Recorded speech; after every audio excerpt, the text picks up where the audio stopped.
व नसल्ली अला रसूलिल करीम। शब बारात अल्लाह ताला की तरफ से मुसलमानों को मिला हुआ एक तोहफ़ा है। सूफियाए किराम के यहाँ शब बारात को दुआओं की रात भी कहा जाता था। 3 असबाब ऐसे हैं जिनकी वजह से अल्लाह ताला मुसलमान की आमाल और उसकी इबादत का सवाब बढ़ा देते हैं। पहला सबब उसमें से मकामात हैं। कुछ मकामात ख़ास ऐसे हैं जहाँ पे मुसलमान की इबादत का सवाब कई गुना बढ़ जाता है, जैसे बैतुल्लाह शरीफ है, मस्जिद नबी है, मस्जिद अक्सा है या जामे मस्जिद की इबादत है। दूसरा सबब नेक लोग, नेक हस्तियाँ, ख़ास अशख़ास जिनकी वजह से अल्लाह ताला उनके साथ इबादत करने वालों का अजर व सवाब भी बढ़ा देते हैं। और तीसरा सबब जिसकी वजह से मुसलमान के अमाल का सवाब बढ़ता है वो औकात है। अल्लाह ताला ने कुछ ऐसे औकात मुकर्रर फरमाए हैं कि उन औकात में जो इबादत की जाती है उसका सवाब बाकी औकात की बनिस्बत कई गुना अल्लाह ताला बढ़ा देते हैं। शब कदर है, रमज़ान मुबारक का महीना है, नफिल का फ़र्ज़ के बराबर, फ़र्ज़ का 70 फ़र्ज़ों के बराबर। उन्हीं ख़ास औकात में से एक सबब शब बारात की रात है। इस रात में भी अल्लाह ताला मुसलमान का इबादत का जो अजर व सवाब है वो अल्लाह ताला कई गुना उसके लिए बढ़ा देते हैं।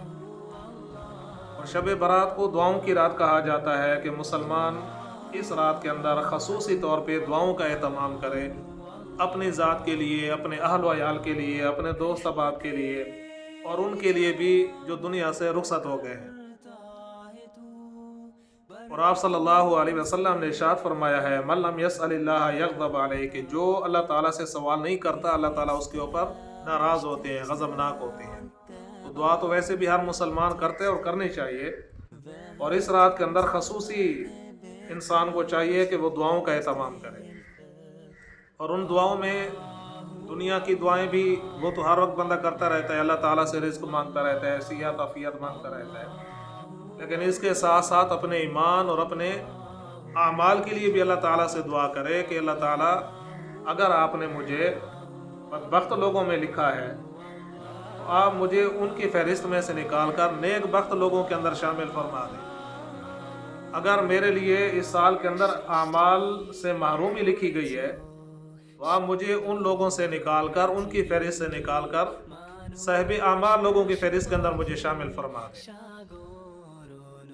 हदीस मुबारक के अंदर आता है कि इस रात के अंदर अल्लाह ताला लोगों के फैसले फरमाते हैं कि जो अल्लाह ताला ने लोहे महफूज में लिखा है अज़ल से, वहीं से फरिश्ते देखकर पूरे साल का हिसाब किताब लिख लेते हैं। और शब कदर को फिर उनके हवाले कर दिया जाता है कि अब आपने आइंदा इस बंदे के साथ इसी हिसाब से मामला करना है कि किस इंसान को ज़िंदगी मिलेगी, किसको मौत मिलेगी, किस इंसान को राहत मिलेगी, किस इंसान के ऊपर मसाइब आएंगे, किस इंसान को खुशी मिलेगी, किस इंसान को गम मिलेंगे, इंसान का रिज़्क़ कुशादा होगा या रिज़्क़ के अंदर तंगी की जाएगी। ये सारी चीज़ें शब बारात के अंदर फरिश्ते लिख लेते हैं और शब कदर को फिर वो उनके हवाले कर दी जाती है। तो इसलिए जब बंदा इबादत के अंदर खड़ा होगा, अल्लाह ताला से दुआएं कर रहा होगा, तो उसकी आइज़ी इनकिसारी की वजह से अल्लाह ताला उसके साथ नरमी का मामला फरमाएंगे, अल्लाह ताला उसके साथ खैर और अफियत वाला उसके साथ मामला फरमाएंगे। तो इसलिए इस रात के अंदर दुआओं का बंदा खसूसी एहतमाम करे, दुआ करे अपने लिए भी, अपने आल व याल के लिए भी और अपने ईमान और अपने आमाल की सलामती के लिए भी। और मुजद्दिद अल-फसानी रहमतुल्लाह अलैह फरमाते हैं कि तकदीर की 2 किस्में हैं। एक तकदीर मुबरम जिसको कहा जाता है, अटल जिसको कहा जाता है कि जो अल्लाह ताला ने अज़ल से लिखी है कभी भी ख़त्म नहीं होगी। जैसे इंसान की ज़िंदगी है, मौत का वक्त है, वो मुकर्रर है अल्लाह ताला की तरफ से, वो कभी भी आगे पीछे नहीं होगा। दूसरा जो तकदीर की किस्म है उसको तकदीर मुअल्लक़ कहा जाता है, यानी वो तकदीर कि अगर इस बंदे ने ये नेक अमल किया, इस बंदे से ये फिर तकलीफ़ हटा ली जाएगी। मुसीबत ने आना है, अगर इसने ये सदका दे दिया, कोई नेकी का काम कर लिया, तो फिर ये मुसीबत उससे हटा ली जाएगी।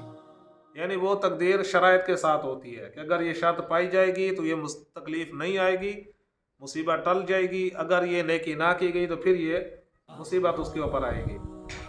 तो ये जो तकदीर मुअल्लक है, ये इंसान अपने आमाल के ज़रिए से हटा सकता है। जदीद अल-फसानी रहमतुल्लाह अलैह फरमाते हैं कि बाज़ औक़ात इस तकदीर मुअल्लक शराइत का पता फ़रिश्तों को होता है, बाज़ औक़ात फ़रिश्तों को भी पता नहीं होता। वो ये समझ रहे होते हैं कि इस इंसान के ऊपर ये तकलीफ़ आएगी, लेकिन जब वो शर्त पाई जाती है फ़रिश्तों को भी इल्म नहीं होता और इस इंसान को अल्लाह ताला मुसाइब से, तकलीफ़, मुसीबत, परेशानी से अल्लाह ताला बचा लेते हैं। इसलिए इस रात के अंदर आमाल के लिए भी अल्लाह ताला से दुआ करें कि हमें अच्छे आमाल की तौफीक अता फरमा। दूसरा अमल जो शब बारात का है, आप सल्लल्लाहु अलैहि वसल्लम कब्रिस्तान तशरीफ़ ले गए थे।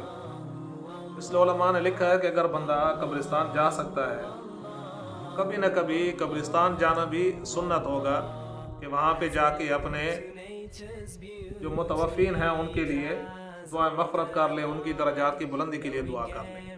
हज़रत आयशा सिद्दीक़ा रज़ी अल्लाह तआला अन्हा फरमाती हैं कि आप सल्लल्लाहु अलैहि वसल्लम रात को तशरीफ़ ले गए थे, तो मैंने उनके पीछे जाके जब आप सल्लम सजदे में दुआ फरमा रहे थे उम्मत के लिए, सहाबा के लिए, तो जब आप सल्लम दुआ से फारिग हुए तो मुझसे पूछा कि आपको पता है आज कौन सी रात है?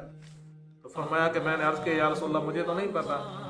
अल्लाह के नबी ने फरमाया कि आज शब बारात है और इस रात में अल्लाह ताला बनु कल्ब एक कबीला था अरब के अंदर, जिनके बकरियों का उनका कारोबार था।